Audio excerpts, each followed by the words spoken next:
So welcome to the Zone Nutrition Overview.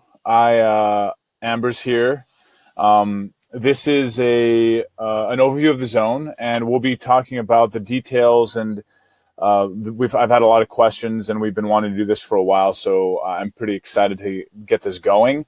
We have a presentation. I have a couple videos or a video to share, and I have a resource for you. The resource you probably already have seen. It's a Zone journal, or it's a CrossFit Journal Zone guide.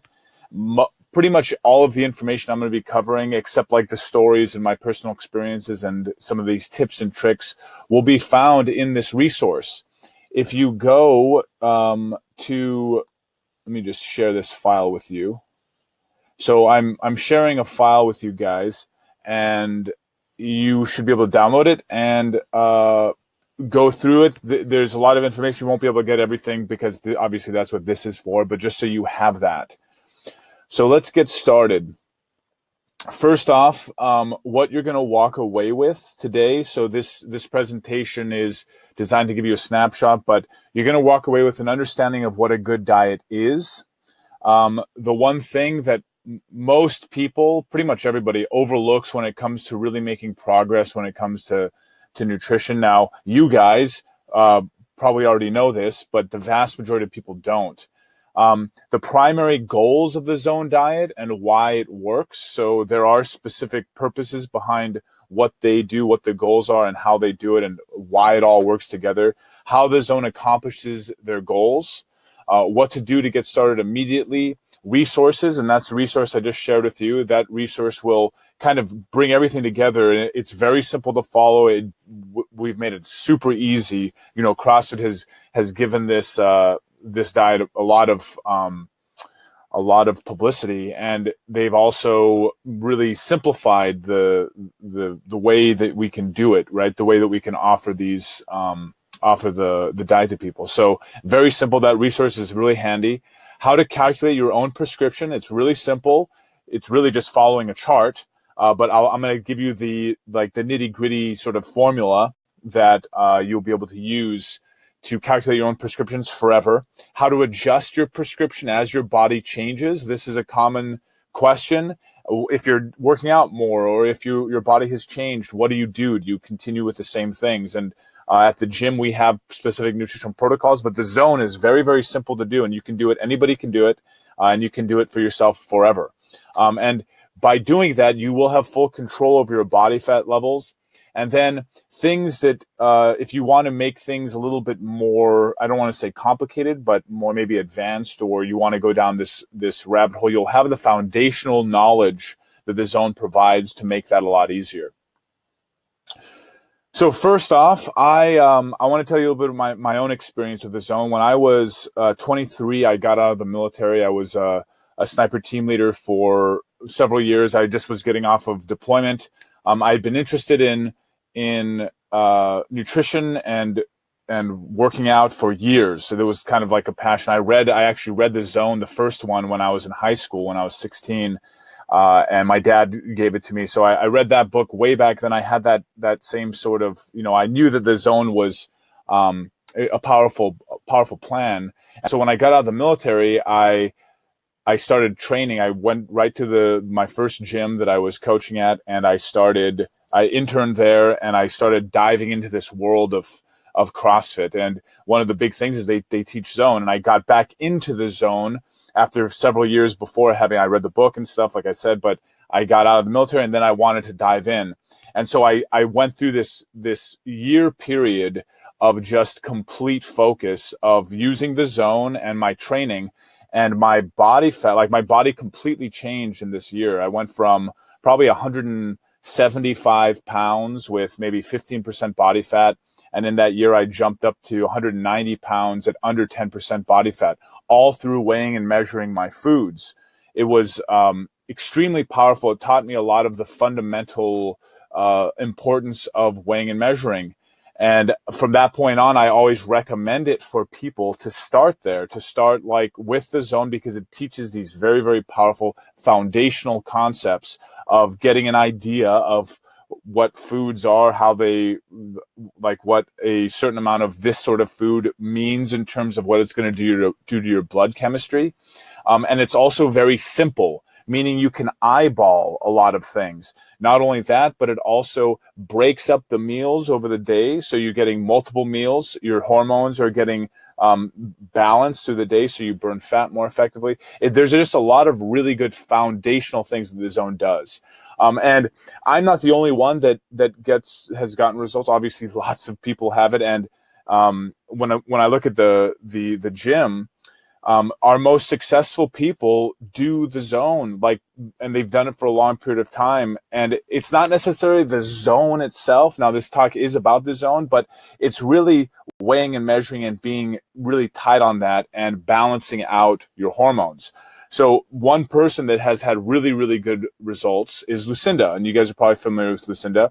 I had her give me a video of just her experience and sort of what she's gone through and sort of her whole journey through it. And it's only 4 minutes long. So I'm going to play that video and we'll see. Actually, I'm playing this video for the first time, so we'll see how.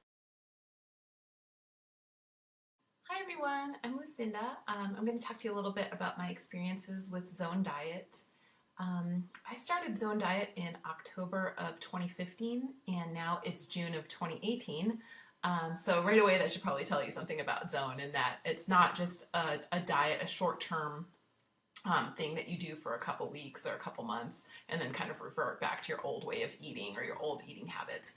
It's basically completely changing the way that you eat.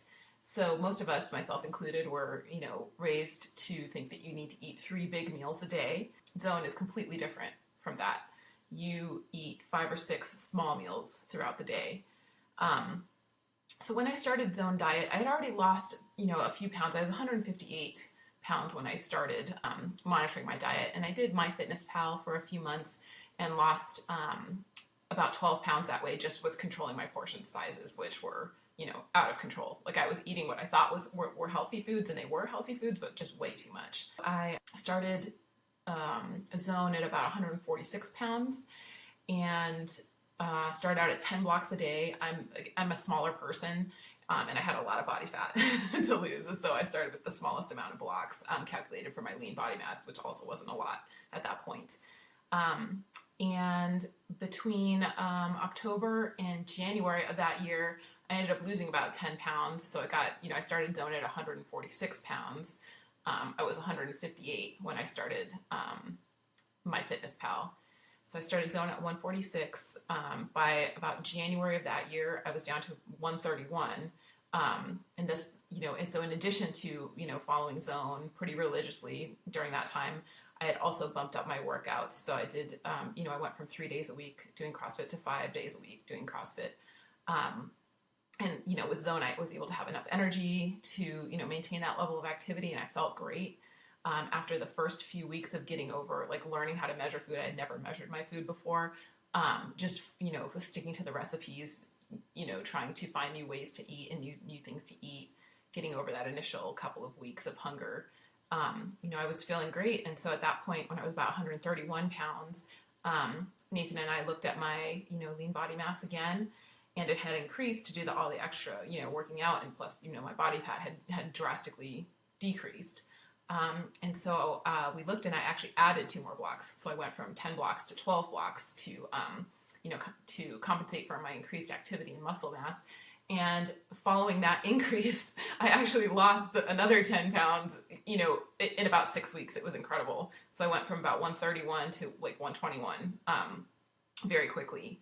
And since then, the nice thing about Zone is that it's really grown with me. So as I've become more athletic, more muscular, I've been, able to adjust my Zone prescription accordingly. And so I still eat Zone Diet. I eat a little bit different macros. I don't eat 10 blocks anymore. I'll eat, anywhere between 12 and 14 blocks at 3 or 4 times fat multiplier now. But it's, it's supported losing all that body fat, and it's supporting increasing my muscle mass as I increase my training. So it's just been an amazing part of my life, something, that a way that I have totally changed my body composition, going from someone who's probably about 35% fat down to, 20% and less. Um, and my increases in muscle and strength have been amazing. And so I think if anyone can do this, if I can do it, I know you hear it all the time, if I can do it though, anyone can do it. And it's just, starts in the mind, just reimagining how you eat. That 3 big meals a day is not, is not right for everyone. It's not healthy for most people, or, many people, at least myself. And the small meals a day, 5 or 6 small meals a day have really worked for me. And hopefully it can work for you too. Okay, thanks.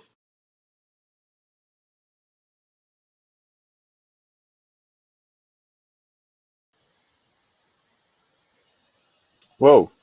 So I'm back. I don't know. We just that just cut off, but you can see Lucinda, right? She's been very successful with her nutrition and a lot of body composition stuff. I mean, we do a lot of training, and the training is very important, but the nutrition is really. They always say abs are made in the kitchen, and it's true. So if you're thinking like, okay, well, I haven't been seeing the results that I really want, or they're not happening as fast, then using and manipulating nutrition is going to play a huge role in getting the results that you want faster. And Lucinda is interesting too because she's a scientist, right? So she's a data scientist, and she loves numbers, and the zone, it does work with numbers. So if you have a propensity to like that sort of stuff, numbers in general, the zone will play very well for you. And if you're not a big numbers person, don't worry, because there are workarounds. There are things you can do to make it simpler. You don't have to worry so much about the numbers. But let me get back to this presentation. All right, so the foundation, the history of zone. I'm not going to spend too much time on this because it's really not that interesting. But Barry Sears, Dr. Barry Sears, is the guy who created the zone. He was a biochemist, and he came up with this ratio that supposedly balances out hormones. Now, if you look up the zone and you go and you find I go to Wikipedia or whatever, you'll see, and I'm going to talk about this later, but that it's considered a fad diet. And I'm going to pose an argument of why it doesn't really matter that it's a fad diet, because of what it does in terms of habits and awareness around the amount of food that we're eating. And CrossFit, CrossFit started about 2000. I mean, it started really moving online and stuff 2002, and then by 2008 it was growing. Now, it's pretty well known. But very earliest days of CrossFit, they were recommending the zone. Why? Because when you look at CrossFit methodology, you look at fitness in general. What is a big thing when we're looking at how someone gets fitter? It's measurable, right? Observable, repeatable. Now, if I eat whatever I want all the time, I do not have control of those variables. And because I don't have control, I can't change things based on, I don't have any way of knowing. It's like a prescription, right? I need to be able to dose these things appropriately. So CrossFit early on got a hold of that, and then they created prescriptions for people based on athletics, based on their physical output. But as foundational concepts, what is a good diet and what does a good diet do? Well, it increases energy, it increases the sense of well-being, of acumen, of sharpness, right? So you're not falling asleep all day long. It drops fat and packs on muscle, right? Very important, especially if you're looking at fitness. Now, you don't want to pack on too much muscle, but if you are familiar with this world, it's pretty hard to pack on a lot of muscle. It's not like people are always afraid of getting too bulky. Or women, I mean, not everybody. Guys love that, but females are like, I don't want to get too bulky. But it is difficult to get bulky, right? So, but we want to drop that fat for sure, and we want to improve health metrics where we can. Health metrics are blood parameters, like my HDL, all these different things that when we go and get a blood panel, we want to be moving in the right direction. A good diet will do all of these things. Now, I mentioned it before, but if you look up Zone, if you search Barry Sears and you go to Wikipedia, it'll be like, oh, Barry Sears is the creator of a fad diet known as the Zone diet. And it's like, well, yeah, it is a fad. But the thing is, there are foundational elements that are very important. And that thing is weighing and measuring, especially at first. So when someone comes to me and they have these goals and I ask them what they're eating and they have no clue and they can't tell me, I have nowhere to start with as a coach. Like, I can't tell somebody, okay, well, we should do these things. I can have them work out, but I mean, workouts are only one element. I can make them physically stronger, faster, more coordinated. I can do all of those things very well.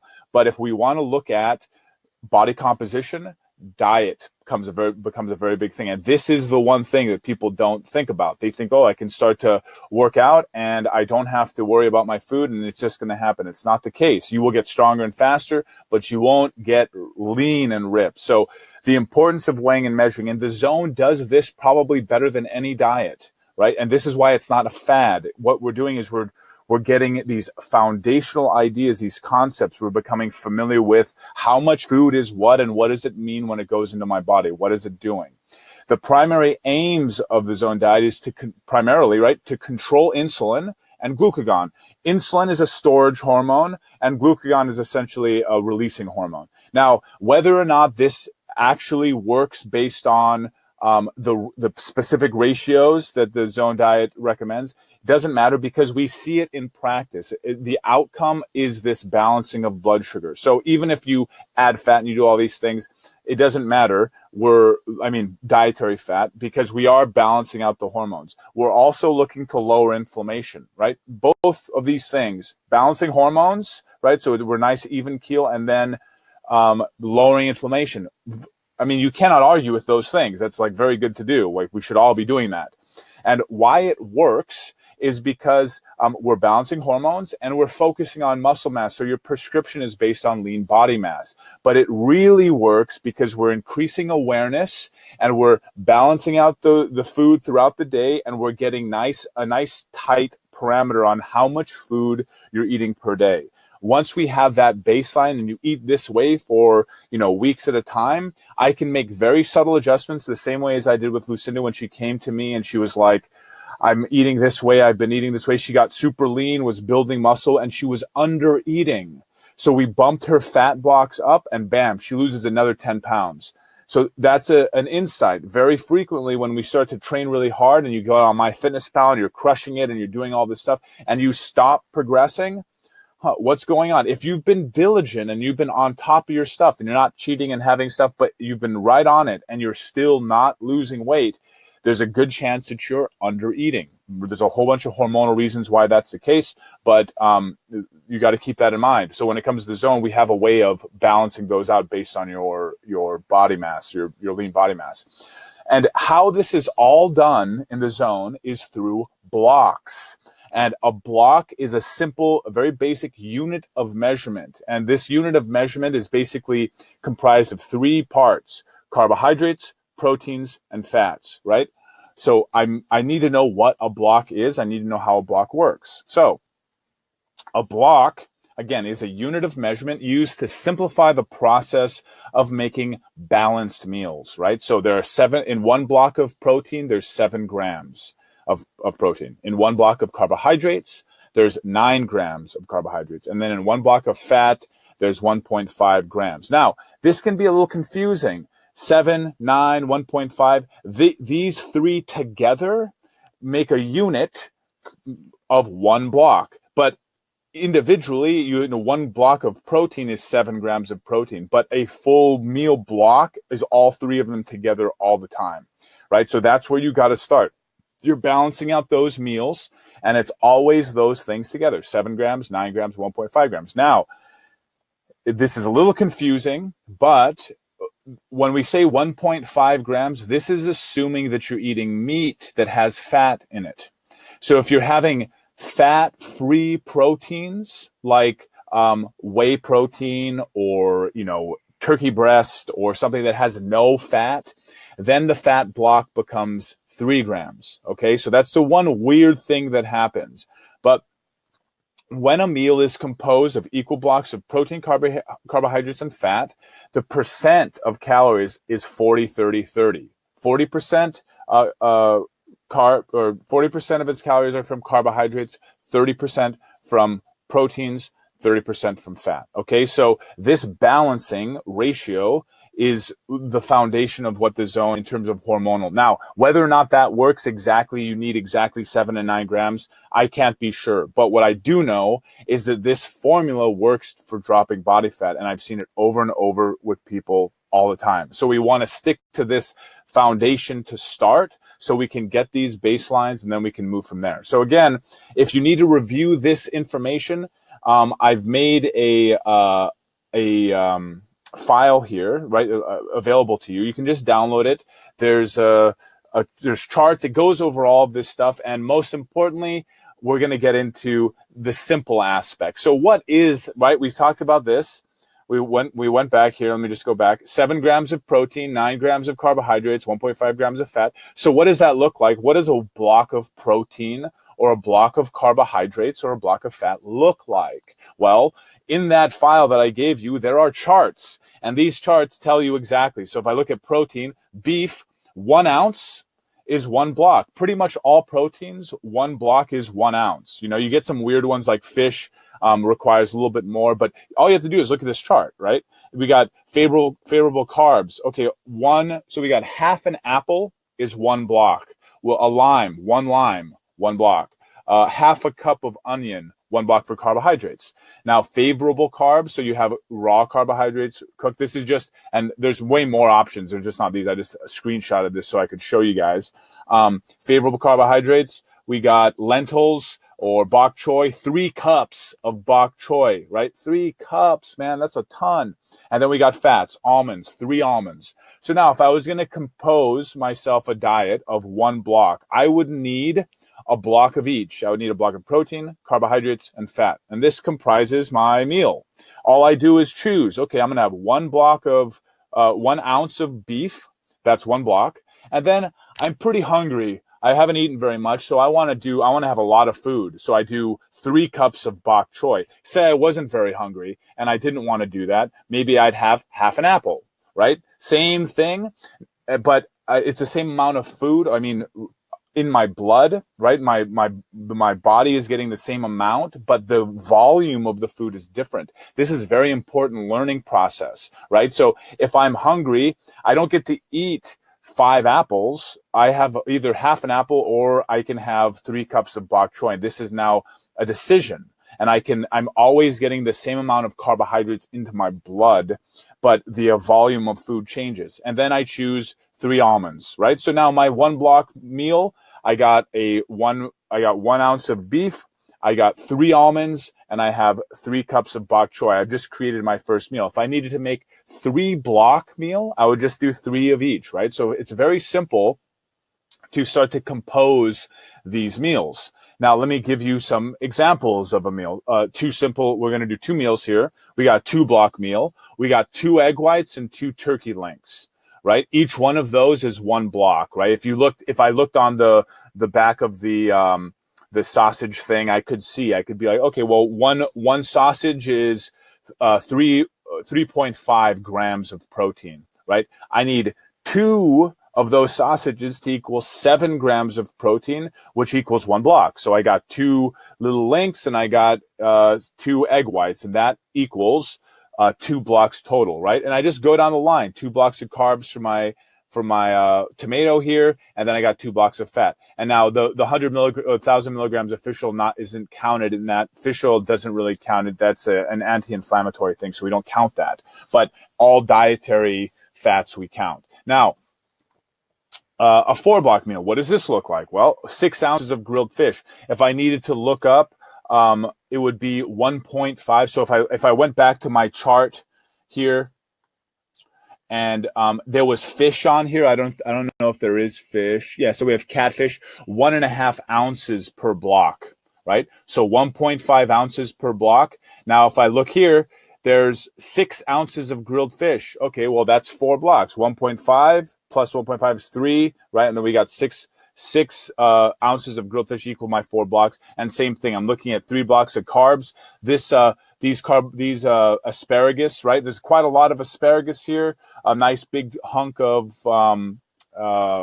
what are those called? Mushrooms, and then 2 teaspoons of cashew butter, right? This equals a 4-block meal. And it's very simple. What we're doing here is we're constructing our meals. Now, this is a little bit different than what you might be used to unless you've been doing the zone. But this way of looking at protein, carbohydrates, and fat will really clarify what you're doing day to day. Like, okay, well, I need to get some carbs, I need to get some protein, I need to get some fat, I need to balance them out and then have that meal.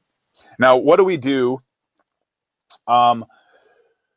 Like for people, like what's the general recommendation? Well, in the zone scheme, this is taken straight out of that PDF that I've given to you. You can download it. You can get it online too. It's free. It's like given away, but it's very good information.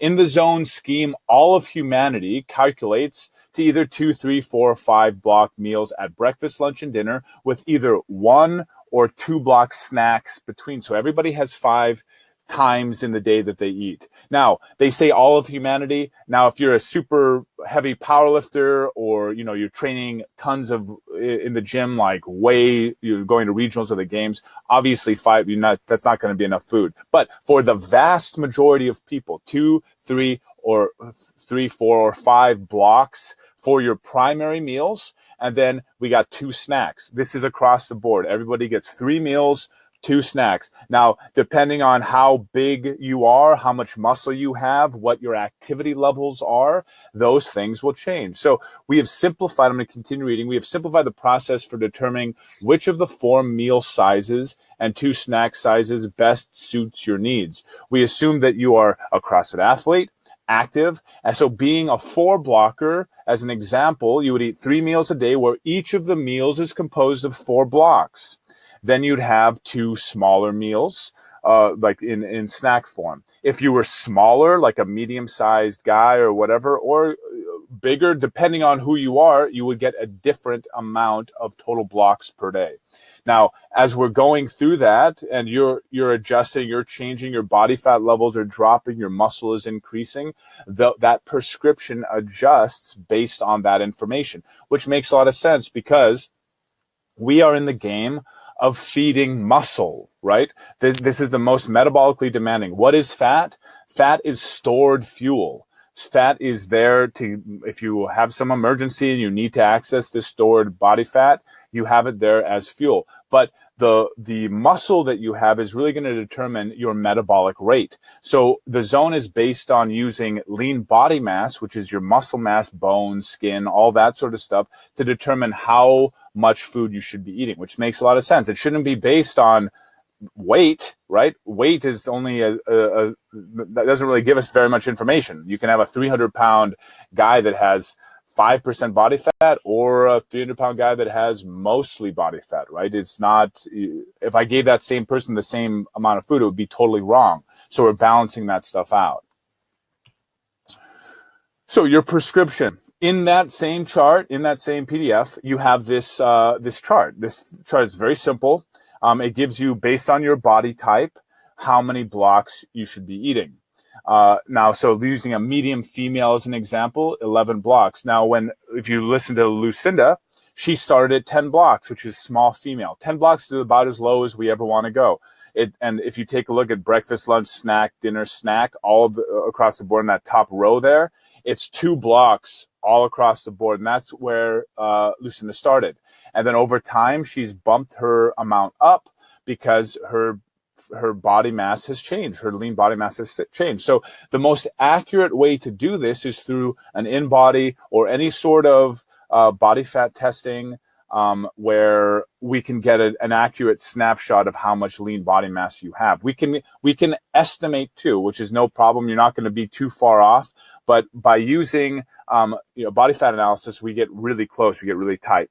And now, in terms of calculating your prescription, the calculation is lean body mass times activity factor divided by 7. Why divided by 7? Because 7 is the amount of grams of protein. So we're focused on protein to lean body mass. The protein is important to support the amount of muscle that you have. So we're giving you a certain amount of protein based on lean muscle. That's why it's divided by 7.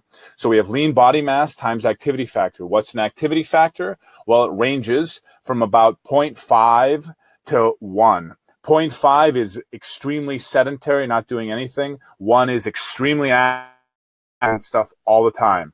For CrossFit or fitness or what we do 3 or 4 times a week training in a class or whatever, we're looking at a 0.7 activity factor. Now, if you up your training or you're doing a whole bunch of stuff, you would then also up your activity factor, and that would change it. But day to day, once you have your baseline zone prescription, you just eat that way. And I had Michelle actually the other day, she had a question about, she was doing a whole load of extra training. She was doing like a couple like 1 or 2 hour sessions extra, plus on top of her regular schedule. So she was training like every day.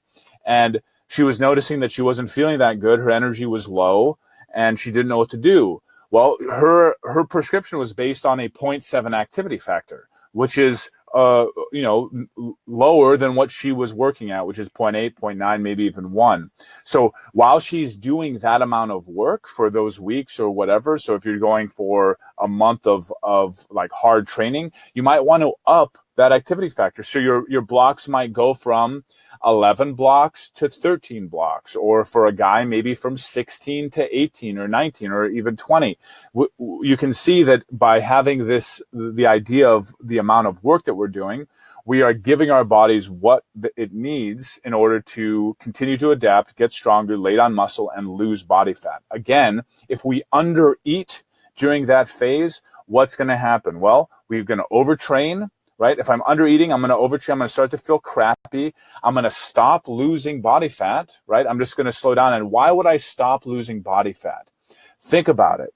Well, if I'm working out really hard and I'm not getting enough food, in what circumstance in life, evolutionarily, would that happen? In an emergency situation, in a time when like it might be famine, it's kind of dangerous. And what's important for the human body? To survive. How does a human body survive? Well, it needs fuel. It needs a long-term storage source, fuel of body fat. So it lays down body fat in anticipation of, more bad times like this time. But if you up your foods, suddenly your body doesn't get that signal and you can continue to lose body fat. And that's what happened with Lucinda. Remember, she was eating too little. She upped her fat and bam, she lost another 10 pounds. How does that even make sense? Well, it's because the body's pretty complicated and there's a lot of stuff working behind the scenes that we don't really even know or understand. One of those things has to do with down regulation or up regulation of certain key hormones that are responsible for that stuff. The hormone that is one of them is called leptin. I won't get into that, but if you want to look it up, leptin is that hormone that controls body fat levels. And if you undereat for too long, not a good idea. You're going to stop progressing and you might even regress and get fatter. It happens. I've seen it happen all the time. Okay, so adjusting. What do we do if we need to adjust? There are a couple ways, right? We can up that activity factor. That's a very simple way. But if you've been training, right? So say you've been doing 3 days a week, or 4 or 5 days a week of training steadily. You're on a prescription of 12 blocks or 15 blocks, and this is working for you. And you are losing body fat continuously, dropping week to week, dropping body fat, getting leaner, over and over, continuously getting leaner. And then you get to the point where you're a little bit too lean. What do we do? Well, we have to up the fat, right? Fat is hormonally neutral. It's not going to mess with insulin or glucagon. So when we up our fat, we're now getting more calories to support it. So we have those two things, right? We can either up our total blocks or we can up our fat blocks. What would be the difference? Well, if my activity factor, if I start to train a lot more, if I go from 3 days a week to 5 or 6 days a week, I would want to up my total blocks. If I've leaned out too much, then I want to up my fat, right? So I'm still adjusting my total calories and adjusting for that, the differences. but the way that I'm doing it is different. So when our men, or this is who I'm quoting here is Greg Glassman, and he's talking about his athletes. So when our men fall below 10% body fat and start approaching 5%, we kick up the fat intake. The majority of our best athletes end up at some percentage, some X number of blocks of protein, X blocks of carbohydrates, and then 4 or 5 times blocks of fat. So thinking back, how many blocks are or how many grams of fat is in a block of fat? Well, it's either 1.5 or 3, right? Depending on the fat, on the source. Now, let's say that it's 1.5, right? So it's 1.5 per block. Now, 5 times multiplier, well, I'll do 4. 4 times multiplier would be 6 grams of fat per meal. This might be a little bit too much information. You can ignore me if it is, but this is just giving you an idea of how we can calibrate and fine tune your prescription, right? And this will optimize the level of leanness and the level of performance that you can put out day to day, right? So adjusting is a very important factor and we have to have this in place, because if you follow this diet specifically, focus day to day, your body fat will drop and drop and drop and drop, and you'll reach a point where you got to up your fat. It happened to me that when I told you the story about how I got out of the military and then I spent that year period, I dropped my body fat down much lower than 10%, and I started up my fat, and I got to 5 times fat. And if I do the zone today, I still will eat at a multiplier of fat because I'm quite lean. And if I don't have that, I'm just going to lean out, start to get too lean, and I'm not going to perform well. So you need to be able to up that fat. So it's something that you just want to be aware of, because it will happen if you follow it closely. So basic rules, just some real quick rules to keep in mind. This is actually from a book, Mastering the Zone. And it's just a real simple thing. You can write this down, but it's drink 8 ounces of water 30 minutes before a meal. Why? Well, it helps with digestion, right? It will kind of clean things out and help digest the food better. Always eat a zone breakfast within 1 hour of waking up. Make sure your carbs come from vegetables and fruits, and use grain starches, pasta, and breads as condiments only, and preferably not at all. Never let more than 5 hours go without eating a zone meal or snack. Have a zone snack before you go to bed. Have a zone snack 30 minutes before you exercise and 30 minutes after exercising. Now, these are the rules for the zone specifically. Now, if you're doing it step by step, you don't want to go. The key thing is here, you don't want to go too long without eating, because you're keeping your blood sugar nice and steady. I have sometimes a hard time eating on a regular basis. I'll go hours and hours. But when I'm doing the zone, I do notice a big difference. When I'm eating consistently, I do notice a big difference. It's just a matter of getting myself to do it. So if you're going to be doing the zone, remember, trying to eat, not going too long without eating, and being consistent with your meals. And you're dialing it in. It becomes like this prescription, right? Where everything's dialed, everything's locked in. There are no questions. You know what you're eating. It's all locked in. And if you talk to some of the successful members, Janice, Nicole, Frank, they have depending on where they are, they'll in their training and what their lifestyle and stuff, but they'll set aside times to prep, big chunks of food. So like a whole bunch of protein, all the carbs they need, all the fats they need, and then all it is a construction of those foods day to day. Very, very easy to do. It's much simpler than meal prep in the conventional sense when you're trying to have each meal balanced. You can just have these separate categories and then combine them day to day. So what to do if you're excited or you want to get started? The very first thing is you have to calculate your RX. So you have to calculate your prescription. And the way you do that, oh, wow, there's all sorts of questions here that I didn't even talk about. Oh, I'll get those two in a second. So if you want to get started, you got to calculate your RX. You can either look at the chart. The chart is very simple, or you can actually calculate it via the math, right? The formula that I showed you.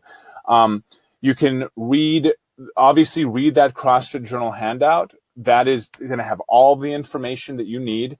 Everything that you want is housed in there, all the charts, everything. Very simple to do, and it's very intuitive. Get the necessary measuring tools if you don't have them already. So you need some way of measuring your foods. They use cups generally. I used to use a scale because I'm kind of weird like that. I like to actually weigh things, but they use cups. Very, very, very easy to do. And then start experimenting and getting your process down. This is an experiential process. Like, you've got to get your flow and understand how everything works. And then once you build a foundation, you'll be ready for next steps. And when I say a foundation, that's like developing your eye around quantities, right? So the quantities is very important. And it looks like I sent Janice my own link for the presentation. So she's in here as me. It's pretty funny. So let me just go over some of these questions. Is lean body mass equal to skeletal muscle mass from in body? No, skeletal muscle mass is only muscle. Skeletal muscle mass is literally like bicep, but lean body mass includes bone, it includes skin, it includes all the organs, those sorts of things. So lean body mass is what it's functional, right? Skeletal mass would be far too little. It should be around, okay. My lean body mass is 90.2. I'm shooting 0.9. It comes to 11.5. Should I round it? Yeah, so Michelle's asking, she has a specific question around her lean body mass. It's 90.2, and then if she has a 0.9 activity factor, it comes out to just over 11.5. It's 11.59, which you would round up to 12. Yeah, so you'd round that up to 12 blocks, and you'd have that.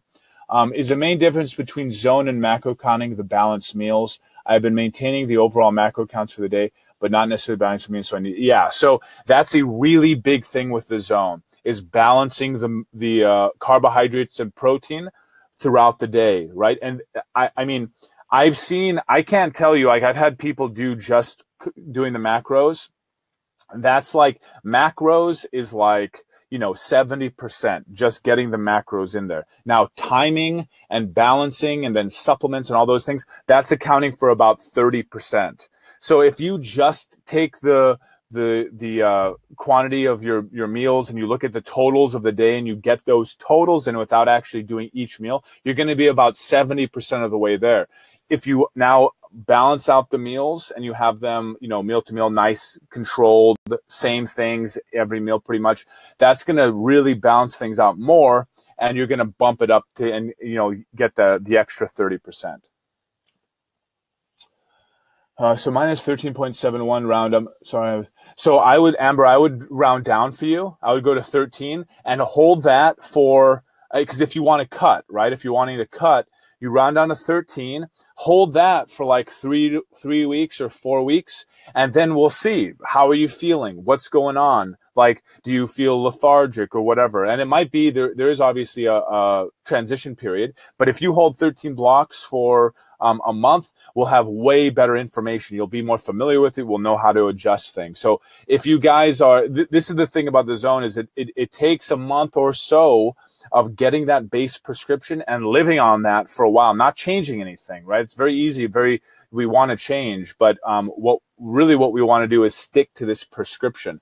And let me see, I'm not sure, I wanted Janice on here. So Janice, she's another really awesome success story. I wanted to get her on here, but I messed up and sent her the wrong frickin' link.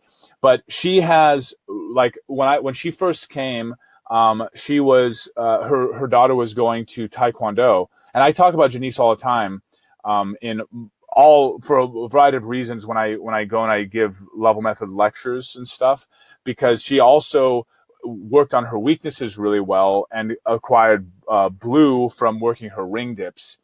Yeah, it says she can't turn her camera on. Let me see.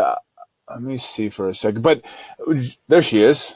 All right. Let me mute myself and see if that helps.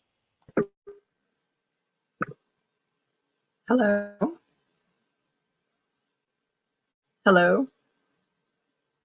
Yay. Maybe I can be on here too. Okay, so yeah, Janice, maybe just share your story real quick. Like, how has the zone been for you? Lessons learned, results, all that sort of stuff. I'm mute myself. Okay. I started at cross country, CrossFit, when Kira was doing her taekwondo and I was bored, definitely out of shape, thinking I was still in great shape, but obviously I was not.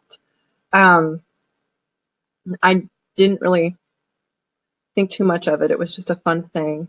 But as we started doing all the different challenges, I gave up on a couple of them because they were too restrictive for me. And I'm not the biggest fruit eater. So all the vegetable consumption was hard. I always loved vegetables, but fruits were not my friend. So when we got into the zone blocking, I really got to take a lot more control over the carbohydrates that I was eating, and I was able to find out that if I really just needed to get another carbohydrate in, I could have like a dropper size of fruit juice and get some of that in. The zone was by far the best thing that I've done in balancing out my food. I have been able to, well, except for right now, I left my blocks too low where I should have been before I started doing the 5 days of working out and everything. Mm. So getting off track a little bit with the zone for a while with my hurt wrist, I have gained 12 pounds back of all of the weight that I lost when I started doing the zone at the same time as Lucinda, and we can see Lucinda never stopped. So she Yeah. keeps going. And I had to start over again. And through the challenge we just finished, I lost weight, but I think it was probably just water weight and all the fat, all the muscle I lost. I lost 3 pounds of muscle and I gained 0.5 of fat. Nathan and I went through my eating, and I wasn't even eating nearly enough calories. And It's weird how that works. recalculating my blocks, I should actually be having 4 extra blocks a day. Mm. So I've been working on that. I had added 2 blocks in the last 2 weeks, and I've already I've lost another 4 pounds. I don't know if that has been the correct kind of, like, am I losing fat again, or am I losing more muscle? I'll have to do another in-body in another couple weeks. But I have added the extra 2 blocks. I was at 13, but based on my in-body at the end of the challenge, I should be at 15, which 13's been hard. So, it's at least something easy. I like to do bulk eating. My refrigerator always looks absolutely insane with all my little boxes of food and stuff. I went to Walmart and bought the same meal prep boxes that all the companies use, and then I have all the throwaways. So I have everything set up and ready. Some things are already set up in 1 blocks for the snacks. Some are set up in 3 blocks for the meals, and then I'm just ready to go. So if I have to think too much about what I'm going to eat, I'm going to eat the wrong thing. Yeah. So the prepping really does help with the zoning, and it makes the whole day easier, really, Yeah, and it's because like you don't have to worry. it's interesting because the it's just like having a game plan, like exactly what you're going to eat and it's there and you don't have to think about it. And when you're running out the door, you grab your 2-block snack and it's with you and then you eat that. And it's just like, it simplifies so much. And if like the problem is that it can get a little mundane after a while, after you've mastered it and you're doing it and then something falls off or you get derailed somehow. It's sometimes difficult to go back to those foundations, those basics that we really know work. Like this thing, there's no doubt about it. If you do this and you stick to the prescription and you're like day by day doing it, it's like just a matter of time. And like Lucinda is a great example. I mean, you've seen results yourself, right? Like that's what's so crazy. Right, is like yeah. we do it and then it's like, oh man, I got to get back to it. But yeah, that's great. Do you have any tips or on learning? Like what do you think for people that are just starting? What are your big tip go-tos? Is it meal prep primarily? Yeah, meal prep is really the big thing. I think of food now a different way. I used to be oh, it has to taste good all the time and I need more and more of that taste. And now I've changed my mind process of food to food is fuel.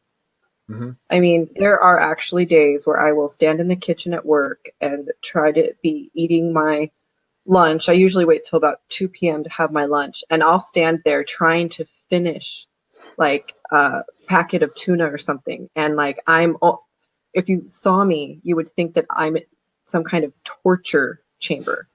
But I know that I'm going to be at the gym in 3 hours, and there is no way I can get my body to do the things I want it to do if I don't have that proper nutrition.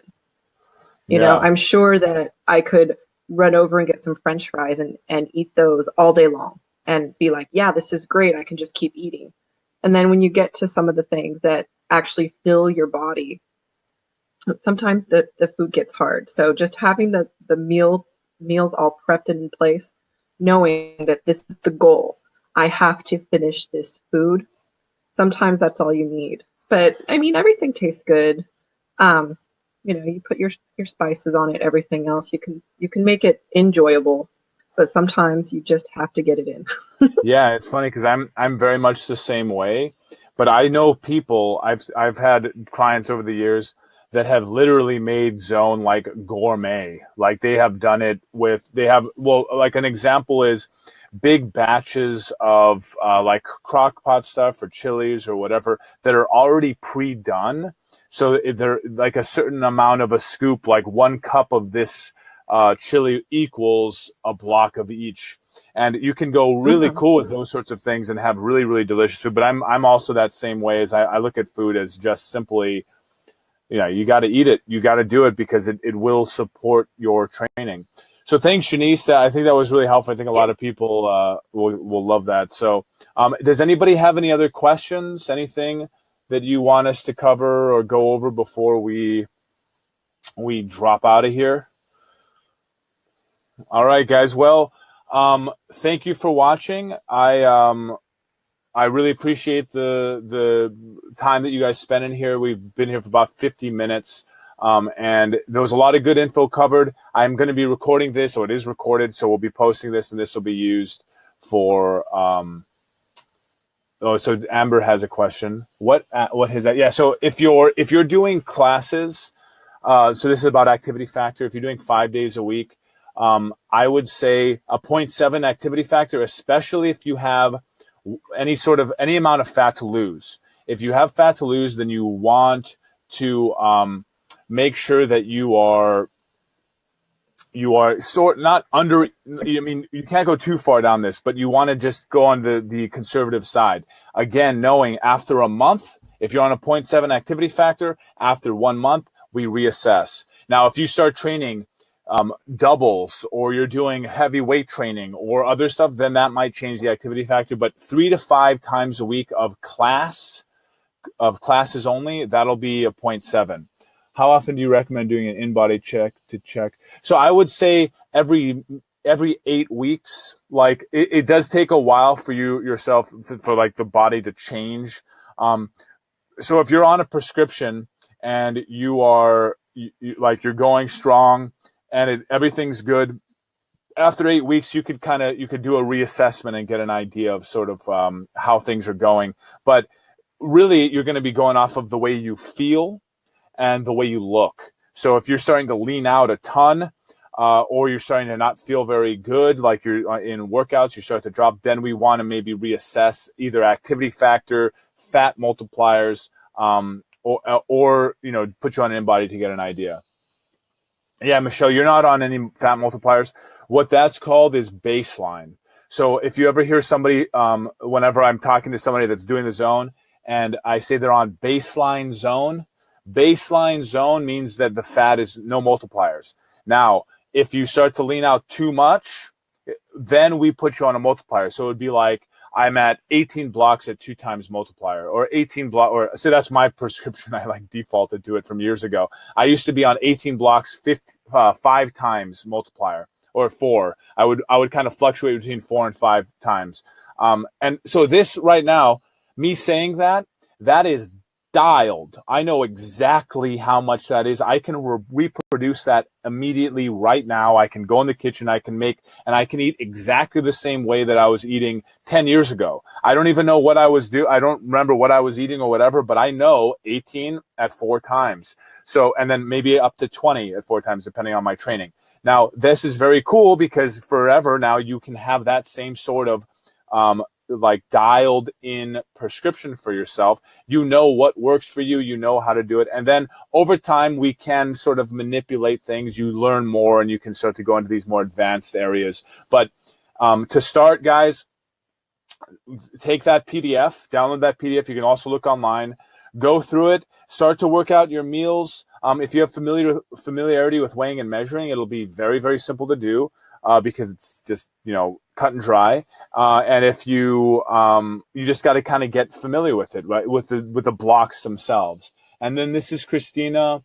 What is a good indicator that you still need to lose body fat? Is the shred, I almost lost 2% body fat, but then started losing some muscle. I'd like to gain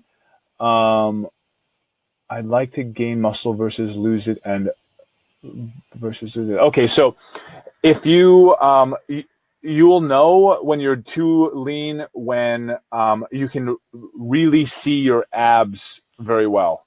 So if you can see your abs and they are like you are cut, then you know that your body fat is dropping quite low. If you're not there yet, then you want to take that baseline, you take that baseline zone and you just eat that consistently over a period of time to get an idea of where you are. From that point, we can make adjustments. But when we're fueling lean body mass, so like if you want to gain a little bit of muscle, you can bump up. So say like your prescription's 12 blocks. You could bump up to 13 blocks. This is the equivalent of bumping up your activity factor. So you do run the risk a little bit of laying down a little extra body fat, but it really depends on your metabolism. So depending on where you are, how your training is, time of year, emotions, stress, all of these things play a big role. But if you want to lean out more, put yourself on your prescription at baseline fat and then hold that for a while. Hold that for at least a month. And from that point, we'll be able to see. You could even get an in-body and then hold it for a month or 6 weeks or 8 weeks and then do another in-body to see where is it? Am I going in the right direction? If not, what's going on? Without this tight parameter, I can't tell. And the great thing is the zone is 5 feedings, right, per day at equal spaced out times with 2 snacks. Again, this is control. I know if you're doing it the way it should be done, I know a whole bunch of information right away. So I can make adjustments to you very, very accurately. But if you come to me and you've been eating XYZ amount of macros, but I don't know how you've broken them up or whatever. And same thing with like if you've ever done one of the advanced protocols that I've built where it has day-to-day based on the training and time of day and all that sort of stuff. That still doesn't account for the timing. Maybe you bump and you have like 2 of the meals at once or something, and then you wait like 6 hours and then eat again. But the zone should be done step by step. This is very powerful. Again, we're just controlling all these parameters. Yeah, and so Janice has that PDF in her iBook. She just has it on her computer so she can reference it any time. Boom, right up there. Very, very powerful stuff to be able to have this resource anytime. It explains all the things. And now from this webinar, you kind of have an idea of behind the scenes, why everything works the way it does and what it offers from a coaching perspective. It's like, so for me, I can just look and see exactly what you're doing. And as you're building these solid habits, then we can slowly maybe morph you to more advanced strategies down the line. But the zone, I mean, you can't go wrong with it. So if you're thinking about doing it, hop on board, get your prescription, review this PDF, and then dial it in for 4 weeks. See where you are. If you're seeing results, you got to just stick with it. And look at Lucinda; she's been doing it for years and years, and she's just steadily gotten better, right? It's just this nice, steady process because again, we're feeding the muscle. And we're slowly just dropping that body fat. We're giving the muscle what it needs. And then over time, we're accessing stored body fat, right? We access stored body fat as fuel until there's no more stored body fat. Then we increase the dietary fat to make up for the fact that you now have no body fat, right? It makes a lot of sense. So thanks for watching, guys. I appreciate your time.